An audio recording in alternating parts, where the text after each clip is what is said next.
Salam sejahtera, salam kasih Tuhan, selamat mendengarkan firman Tuhan renungan harian kita bersama-sama pada waktu ini. Mari kita sama-sama berdoa. Tuhan yang terkasih Yesus Kristus, kami berdoa pada waktu ini. Sertai kami dan lindungilah kami, agar kami mengerti firman-Mu ini. Kami berserah hanya dalam nama-Mu Yesus Kristus. Amin. Judul renungan, Tersalah Letak Keyakinan, Februari 18. Roma 2 ayat 25, sunat memang ada gunanya jika engkau mentaati hukum Taurat. Tapi jika engkau melanggar hukum Taurat, maka sunatmu tidak ada lagi gunanya.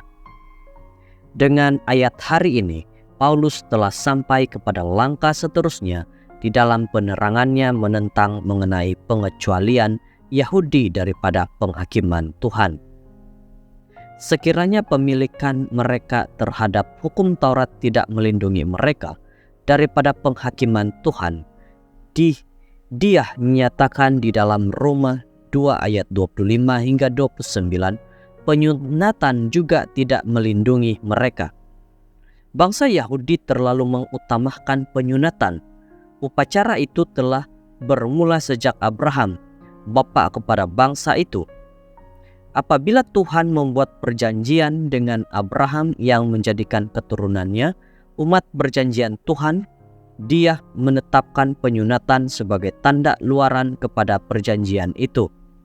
Semua kanak-kanak lelaki bangsa Yahudi perlu disunat apabila berusia 8 hari, dan orang yang tidak disunat, yakni lelaki yang tidak dikerat kulit katannya, harus dilenyapkan dari antara orang-orang sebangsanya. Dia telah mengingkari perjanjianku. Kejadian 17 ayat 9 hingga 14. Lantaran itulah bangsa Yahudi menganggap penyunatan sangat penting. Leon Morris menyatakan bahwa tidak logik seorang lelaki disunat dan berserah kepada perjanjian gagal dalam keselamatannya. Dalam kata lain, di dalam pemikiran bangsa Yahudi, sunat adalah jaminan keselamatan. Oleh itu, Rabi Lewi boleh mengatakan bahwa selepas itu Abraham akan duduk di pintu masuk Gehenna, neraka, dan tidak membenarkan orang Israel yang bersunat untuk masuk ke sana. Dan kita boleh membaca di dalam Mishnah Yahudi bahwa seluruh bangsa Israel mempunyai bahagian di dalam dunia yang akan datang. Di dalam ayat hari ini, Paulus menolak kepercayaan sedemikian, menyatakan bahwa tiada nilai keselamatan dalam tindakan penyunatan fisikal. Dia dengan jelas mengungkapkan di dalam Roma 2 dan Galatia 5 ayat 3 bahwa penyunatan tidak bermakna kecualilah dengan penurutan seluruh hukum. Kedudukannya mencabar terus perasaan selamat bangsa Yahudi, karena dia telah menunjukkan di dalam Roma 2 ayat 17 hingga 24 bahwa bangsa Yahudi bersalah di hadapan Tuhan karena mereka adalah pelanggar hukum.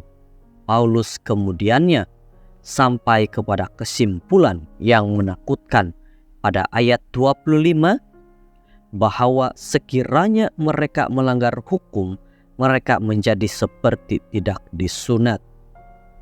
Itu merupakan perkara yang serius. Sekiranya mereka tidak boleh meletakkan kepercayaan mereka bagi keselamatan pada hukum Taurat atau sunat, apa yang boleh mereka lakukan? Paulus tahu jawaban kepada soalan itu. Dia terus mengungkapkan topik itu, tetapi sebelum dia menyampaikannya, dia perlu memberikan beberapa fakta mengenainya. Saudara-saudara, demikianlah firman Tuhan pada waktu ini. Kita berdoa. Tuhan yang terkasih, kami bersyukur di atas berkat-Mu firman yang begitu baik buat kami pada waktu ini. Kiranya Engkau terus memberkati kami di dalam kehidupan harian kami. Di dalam nama Yesus. Amin.